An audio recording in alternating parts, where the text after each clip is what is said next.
train de faire souffrir Jésus. Il était en train de l'aider qu'il puisse accomplir sa mission. Pour celui qui te combat, il contribue à ton élévation, il contribue à ton avancement, il contribue à ta vision. Si celui qui te parle la mal contre toi, il ne te fait pas le mal. Il est en train de contribuer à ton élévation. Il dit amen que j'avance. Et la Bible dit celle-ci t'écrasera la tête. On va l'écraser la tête. Lui mourra. Mais il va nous mordre au niveau des talons. Mais attendez, il est écrit au sujet des talons. Il est écrit portez dans vos pieds les sandales ou la chaussure qui est les ailes de l'évangile. Dieu le savait que le diable peut nous blesser les talons lorsqu'on l'écrase. Et Dieu a fait que nous puissions porter les chaussures qui écrasent la tête du serpent. Il essaie de réagir, ça trouve la chaussure. Ça touche même pas ton corps. Ça touche même pas ton corps. Il est écrit, je vous ai donné le pouvoir de marcher sur les scorpions, sur les serpents, sur toute puissance. Rien ne pourra vous nuire. Tu as reçu l'autorité sur les démons, sur les sorciers. C'est un ennemi vaincu. Tu n'as pas à se battre avec lui pour lui ravir quelque chose. Avez-vous vu le jour où Pierre avait coupé l'oreille de Marcus? Jésus avait ramassé l'oreille pour le réveiller. Non, Jésus a imposé les mains. Il a remis l'oreille tout neuf. Sans pourtant ramasser ce qui était en moi. Est-ce que quelqu'un me comprend? Cela veut dire dans notre roi que le diable était fort. Je le donne à dire. Puisque le diable était fort, le double. Je mets ma main droite. Reçois le double de reçois le double de ton travail perdu. Reçois le double de mariage perdu. Reçois le double des enfants perdus. Je prie que Dieu te console.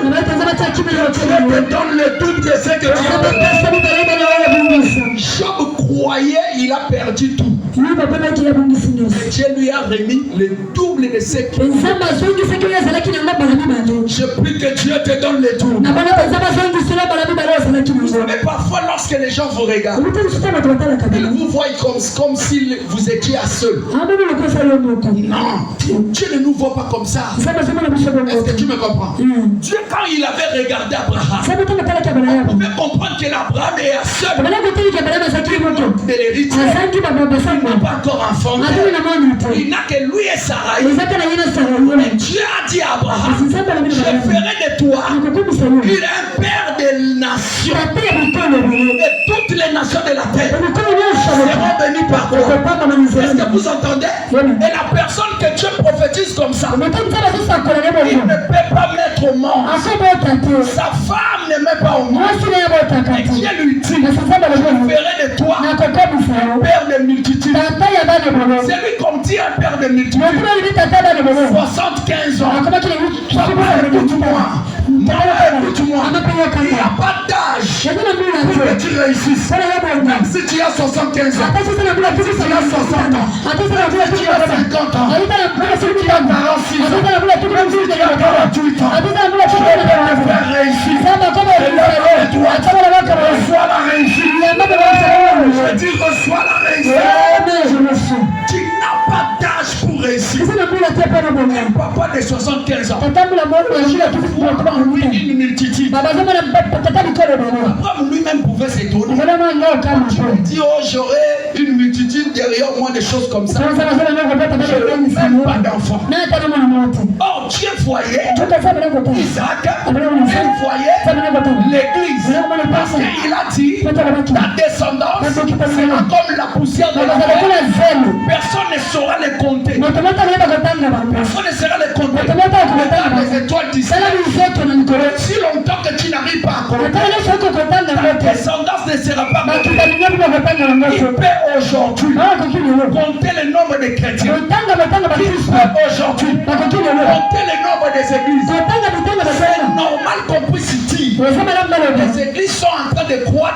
les maïebo.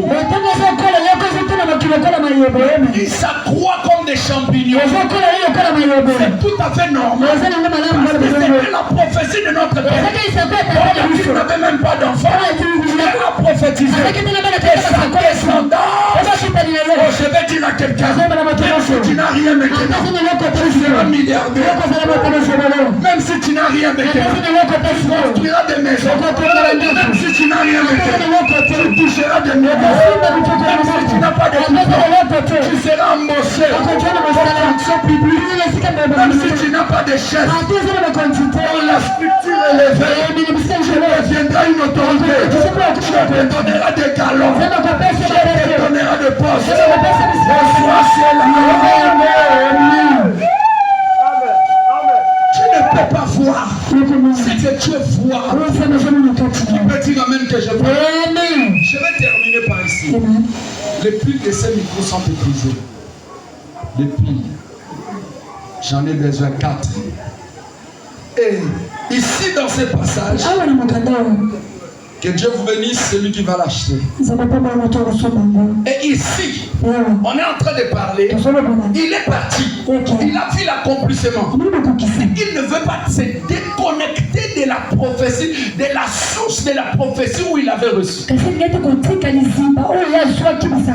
C'est pourquoi toi tu te déconnectes si facilement de la prophétie que tu as reçue. Lorsque tu vois son accomplissement, tu fais juste desserrer la ceinture, lâcher prise, disant que tu as réussi tout. Vous savez quoi? L'échec du diable a commencé quand, maman? Je ne sais pas. L'échec du diable a commencé depuis le jour où il a cru. Depuis le jour où il a cru qu'il connaît tout ce qu'il devait connaître. Oui. Parce qu'il était l'archange plus puissant parmi tous les anges. Les chérubins protecteurs cherchaient de l'adoration de Dieu. Ils pensaient qu'il a déjà reçu tout ce qu'il devait recevoir. Or, selon Dieu, il n'est pas encore arrivé. Ne tombe jamais dans le confort. Ne tombe jamais dans la tromperie du confort. Le confort est l'ennemi de progrès. Je dis bien, ne tombe pas. Ne tombe pas dans le confort dans votre vie. Parce que j'ai les salaires de 3 ans. Ça suffit. Je vais encore travailler où? Je vais encore faire quoi? J'ai déjà tout. Non? Qui t'a dit que tu as tout? Est-ce que quelqu'un peut dire amen? Est-ce que quelqu'un peut dire amen? Quelqu'un peut dire amen? Il fallait 4 au début. Quelqu'un peut dire amen? C'est comme si c'est chez toi.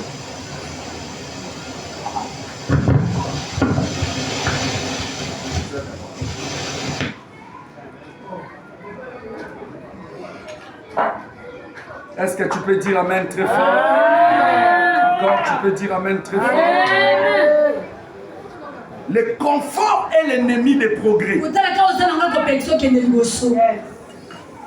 Est-ce que tu peux dire amen? Le confort est l'ennemi des progrès. Hein, maman? Oh, parce que j'ai déjà 8 pannes. Je ne peux pas recevoir jusqu'au niveau où ta grande soeur est revenue du voyage. Où ton frère, il te dit, je t'ajoute ça. Mais tu dis, oh, j'ai beaucoup d'amis. Qu'est-ce que je vais faire avec ça?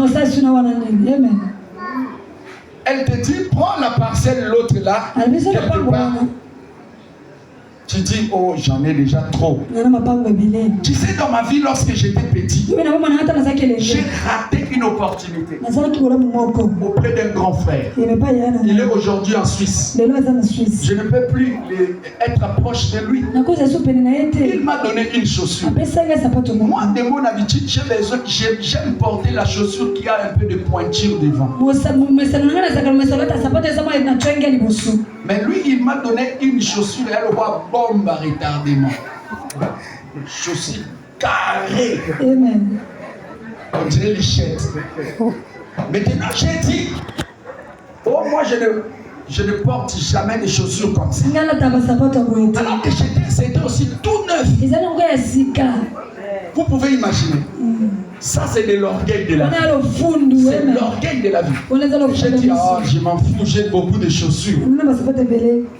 Et après un temps, il me dit, j'ai envié quelque chose qui était chez lui. Je peux le prendre. Il me dit, je t'avais donné telle chose. Tu avais refusé. Depuis ces jours-là, j'ai pris la résolution. Je ne peux plus te donner mes trucs. C'est là où j'ai été prêché. Même si tu en as, lorsqu'on t'offre des cadeaux, accepte d'abord. Montre à la personne que tu l'as aimé. Même si tu ne vas pas l'utiliser, accepte-les d'abord. Pour aussi l'encourager. Pour être canal de bénédiction pour lui. Parce que personne n'a jamais été béni s'il ne partage pas. Toi, tu es le canal de la bénédiction de ton frère.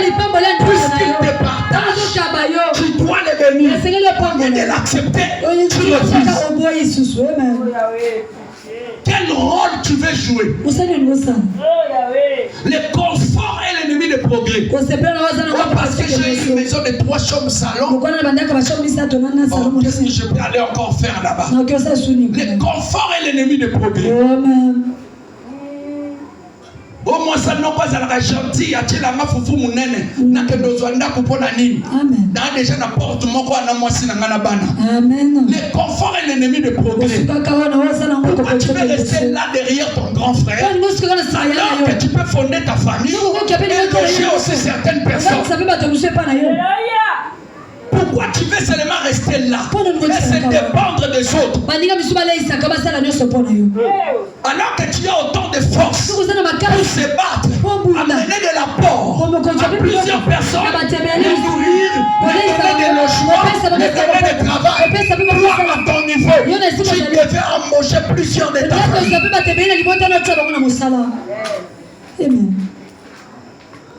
Au moment où tu es gentil, batikela biso kutu couloir à ciment bafongola biso na portail ya ciment ya biso moko. Le confort est l'ennemi du progrès.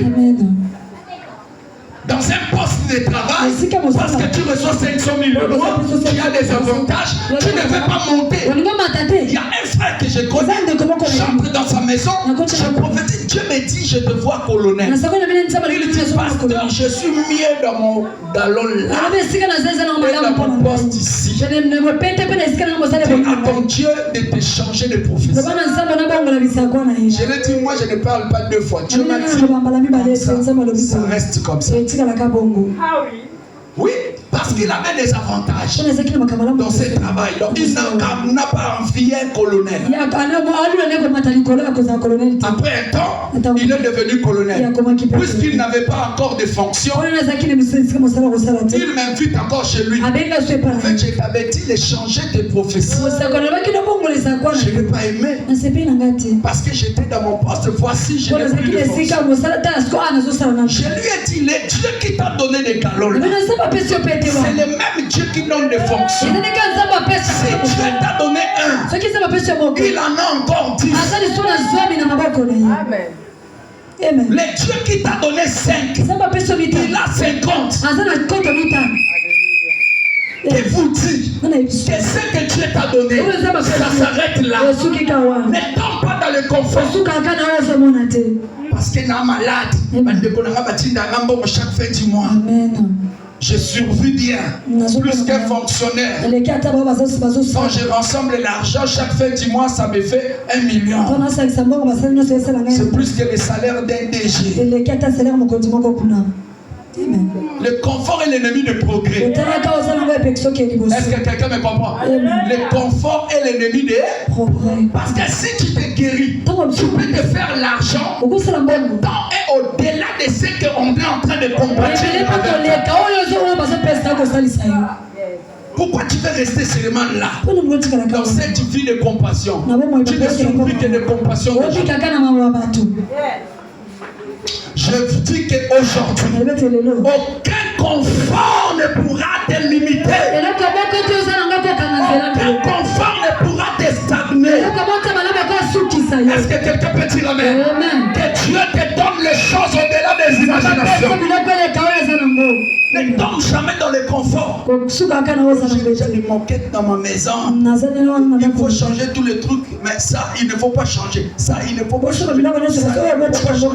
Ça, il ne faut pas changer. Et comme il aura la dynastie, non, c'est pas normal. Le confort n'est pas l'ennemi de progrès. Parce que tu t'habilles bien, tu dis, oh, je suis calé ici, là. Je veux respecter qui? Hein? Il y a une dimension plus supérieure que la dimension dont tu arrives. Au-delà de ce que tu possèdes, il y en a ceux qui en possèdent plus que toi. Ne tombe pas dans le confort. Est-ce que quelqu'un me comprend?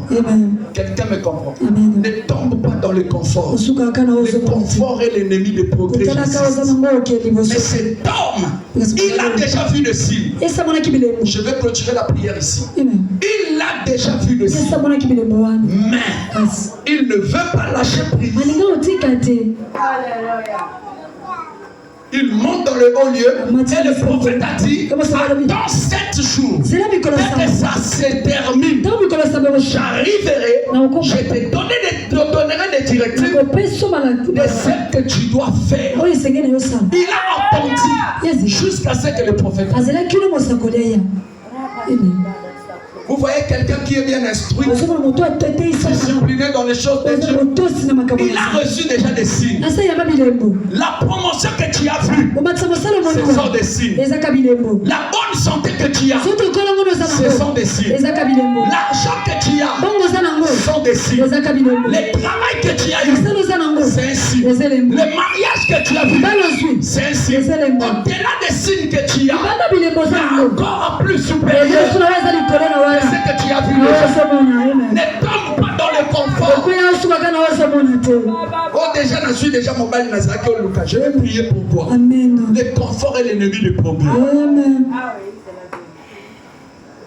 Le confort est l'ennemi du progrès. Tu n'as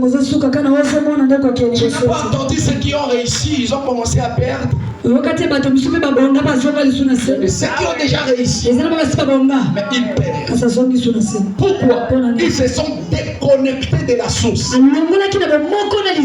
Je prie Dieu qu'il te donne la facilité et l'humilité de comprendre votre origine, la source de provenance de tout ce dont vous possédez. Qui dit amen que j'avance? Qui dit amen que j'avance? Et pour clôturer, Saül était oué par Samuel. Mais vous savez, Samuel est en train de le promettre, je viendrai au 7e jour. Je te dirai encore ce que j'aurai à dire. Est-ce que quelqu'un me comprend? Donc lorsqu'il reviendra, ça sera juste pour le oindre maintenant à nouveau. Personne n'a été oint. Personne n'a été oint plutôt une seule fois. Vous me comprenez? Personne n'a été oint une seule fois. David même, pour devenir roi, il a été oint 3 fois. La première onction, c'était à Bethléem, dans la maison de son père Isaïe.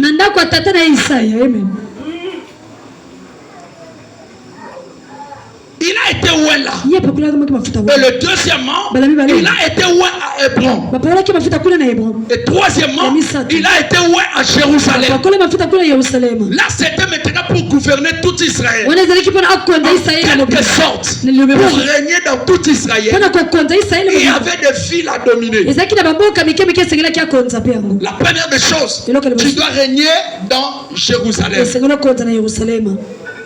Avant d'abord Jérusalem, tu dois régner dans Juda. Et troisièmement, tu dois régner dans tout Israël. Parce qu'il y avait 3 rois. Le premier roi en Juda, le deuxième roi, c'était le roi à Jérusalem. Et le troisième roi, c'était le roi de tout Israël. Il devait être roi au troisième niveau.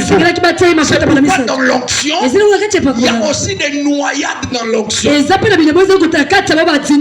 devez attendre ce niveau d'être nageur. Dans l'onction, si tu n'as pas encore atteint cela, fournir des efforts dans la prière. Chercher Dieu pour atteindre ce niveau. L'onction des nageoires, c'est l'onction qui permet à quelqu'un à servir au dessein de Dieu dans sa génération. Parce que l'onction a des niveaux. Jérémie chapitre 45. J'ai vu l'onction au niveau des chevilles. J'ai vu l'onction au niveau des genoux. J'ai vu l'onction au niveau des reins. J'ai vu l'onction au... J'étais dans... Je prie que Dieu fasse de toi un nageoir dans l'onction. Et lorsque tu sortiras de ce lieu, que tu parviennes à nager dans l'onction. N'importe quelles attaques que tu puisses les surmonter. Cette onction-là, c'est ce qui permet que les chefs, les enfants des autorités puissent s'agenouiller devant toi. Je prie que tu reçoives cette onction. C'est cette onction qui permettra que les autorités puissent te faire confiance. Cette onction qui permet que les femmes des autorités puissent venir s'associer de toi dans tes affaires, dans ta vision, dans votre vie. Dieu est capable de te les donner. C'est une onction dans laquelle ça te permet à sillonner même dans le monde entier. Je prie que Dieu te donne cette que Dieu te lève dans cette onction. Parce que nous les enfants de Dieu, vraiment je termine par ici. Nous les enfants de Dieu, il y a une onction lorsque nous avons reçu Jésus. Nous avons reçu l'onction pour être enfants de Dieu. Nous avons été oints pour être enfants de Dieu. Et nous avons reçu l'onction pour être enfants de Dieu. Nous avons reçu l'onction. Est-ce que quelqu'un peut dire amen? Premièrement, nous avons été reçus l'onction comme étant enfants de Dieu. Deuxièmement, nous avons une onction pour être serviteurs de Dieu.